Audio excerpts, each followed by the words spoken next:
You're lying in bed. Lights off. Phone 6 inches from your face. You open your banking app, mostly out of habit, mostly out of dread. And there it is. Magical $20,000.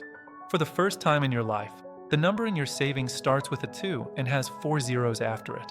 You stare at it a little longer than you'd admit. You feel a tiny bit taller. You start mentally upgrading your life. Nicer apartment, actual vacation, not just sleeping at your parents' place.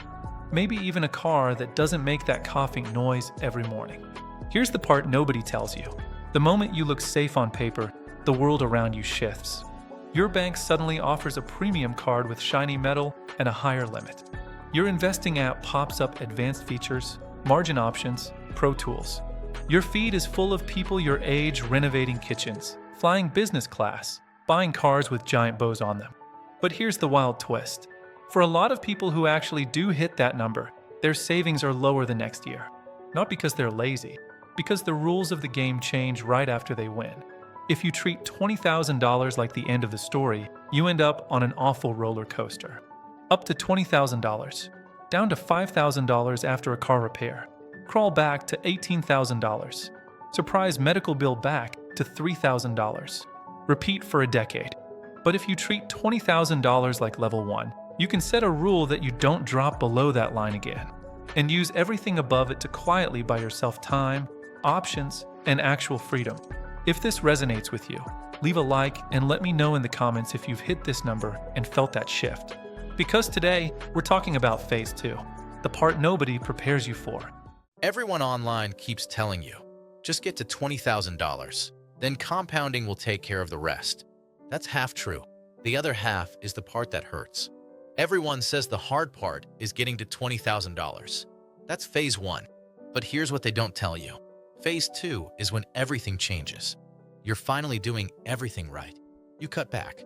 You sold some stuff. You took on a side gig for a while. Your savings crawl from $200 to $2,000 to $7,500. And then your transmission dies, or your dog eats a sock, or you get that lovely, "We adjusted your rent" email. Back down you go. If you feel like every time your savings grow, life just reaches in and takes it, that's not you being bad with money. That's almost everyone. Right now, Americans are only saving around 4 to 5% of their disposable income on average. That means the entire system is basically tuned so most people never wander too far away from stress. So when you claw your way to $10,000, $15,000, $20,000, it feels huge. You look at that number and think, okay, that's it. I made it. I'm safe now. But watch what happens next. A couple of big expenses hit in a row. You tell yourself, that's what the savings are there for. And you're not wrong. But there's no rule in your head about how low you're allowed to go. So you fix the car, help a family member, upgrade your phone, go on the trip you've been postponing. And you're back at $6,000. You didn't fail. You just treated $20,000 like a destination instead of a line you don't cross downwards anymore. Here's where people start thinking, okay, so I'm broken. I just can't keep money. You're not broken. You just never got the level 2 instructions. What actually changes at $20,000? Because it's not just your bank balance. Hitting $20,000 is a weird emotional experience. Your brain flips from, I'm drowning, to I might be okay. You go from panicking over every surprise bill to thinking annoying, but I can deal with it. At the same time, the outside world flips how it sees you. Your bank flags you as someone worth selling to. Your inbox gets exclusive offers. Apps start suggesting bigger loans, higher limits, personal lines of credit. On paper, hitting $20,000 looks like the finish line. But there's a catch. It's also the moment that the money world starts trying a lot harder to separate you from that cash. You notice it in tiny ways. Travel sites start showing you the nicer hotel rooms by default. Your credit card pre-approvals suddenly have 5 figures on them. You tell yourself, I can finally live a little. Because you remember how awful it felt when your balance was at $20, not $20,000. Psychologically, this makes total sense. For years, your brain was in please don't let anything explode mode. You were just trying to calm things down. Now, you finally have a buffer. Of course, you want a reward. Meanwhile, the system around you is counting on that. Banks don't make much money from someone at zero. They make money from people who look stable but are easy to tempt into long, profitable contracts. Vanguard looked at this and found that people with at least about $2,000 set aside had financial well-being scores about 21% higher than similar people with no savings. In that same research, folks who also had 3 to 6 months of expenses saved up saw roughly another 13% bump. Translation: once you've got a solid buffer, your stress drops a lot.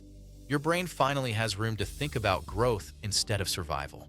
Everyone talks about compounding like it's magic. But there's a catch. If you keep dipping into the pile, the math never gets a chance to do the thing you're counting on.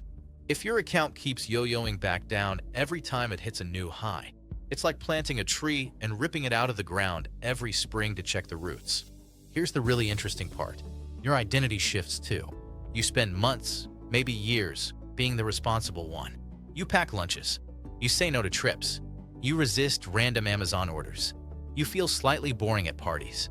Then you see that $20,000 and something in your identity shifts. I'm good with money now. I proved it. So you loosen the belt a bit. You start upgrading little things. Nicer clothes. Better dinners. You stop checking prices as closely.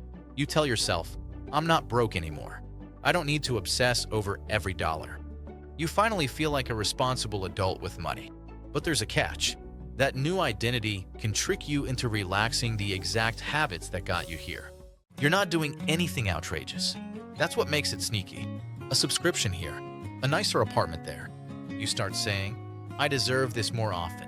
And honestly, you do deserve nice things. That's not the issue. The issue is that your fixed costs quietly drift up until they're almost equal to your income again.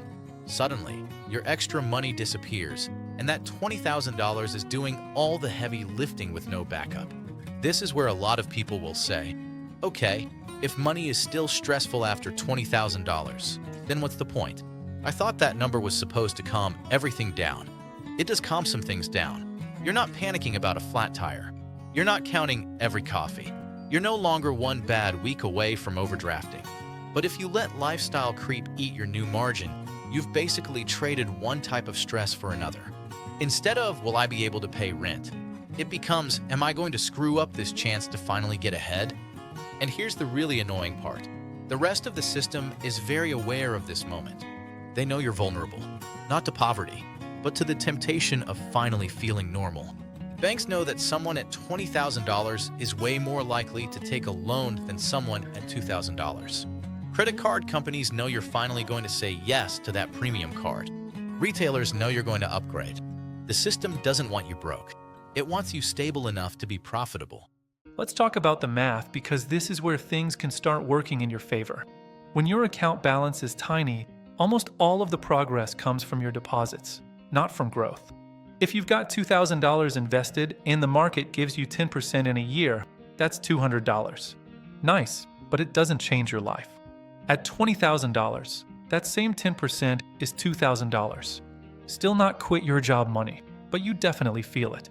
Quick math. If you're putting away $1,000 a month and earning around 8% per year on average, it takes roughly a year and a half to get from $0 to $20,000. That's 18 to 19 months of saying no, cutting back, staying disciplined. Your second $20,000 doesn't take another 18 to 19 months. It's faster because the first pile is finally helping. Very roughly at that point, your investments might be adding several thousand a year without you touching anything. Same person, same job, same monthly contribution. Completely different slope on the graph. This is where compounding starts to feel real, not just like a meme. And there's an emotional shift too. Once you've got a solid buffer, your stress drops a lot. Your brain finally has room to think about growth instead of survival. But here's the catch. If you keep dipping into the pile, the math never gets a chance to do the thing you're counting on. If your account keeps yo-yoing back down every time it hits a new high, it's like planting a tree and ripping it out of the ground every spring to check the roots. The compounding never compounds. You're stuck in phase one forever. Some of you are probably thinking, Joe, I can't even get to $2,000 without something breaking. Why should I care about $20,000 and beyond? Fair question. Here's why. The habits you build getting from $200 to $2,000 are the same habits you'll need to protect $20,000 and turn it into $50,000 or $100,000. and the world will fight you harder after you look stable than it did when you were obviously struggling. The point of this isn't to flex a big number at you. It's to show you how to survive phase 1 so phase 2 doesn't wipe you out. Here's the weirdest trap I see after people hit that first milestone. You spend months, maybe years, being the responsible one. You pack lunches. You say no to trips. You resist random Amazon orders. You feel slightly boring at parties. Then you see that $20,000 and something in your identity shifts. I'm good with money now. I proved it. So you loosen the belt a bit. You start upgrading little things. Nicer clothes. Better dinners. You stop checking prices as closely. You tell yourself, I'm not broke anymore. I don't need to obsess over every dollar. You finally feel like a responsible adult with money. But there's a catch. That new identity can trick you into relaxing the exact habits that got you here. You're not doing anything outrageous. That's what makes it sneaky. A subscription here, a nicer apartment there. You start saying, I deserve this more often. And honestly, you do deserve nice things. But your fixed costs quietly drift up until they're almost equal to your income again. So here's the rule that changes everything.